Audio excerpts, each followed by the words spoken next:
Nawala yung Google Maps ko, putik. Feeling ko maliligaw kami dito eh. Aray ko.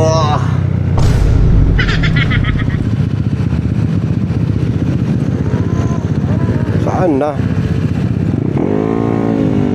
Di ba ako naka-data? Ay, ang usok, grabe.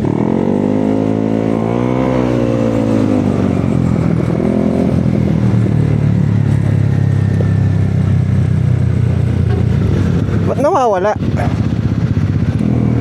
Parang nag-short ride din tayo, no? Papuntang Florida Blanca. Pero feeling ko hindi naman siya talaga Florida Blanca eh. Malapit lang siya eh. 49 minutes. So kung dito kami sa Megatech, palagay ko mas mabilis pa.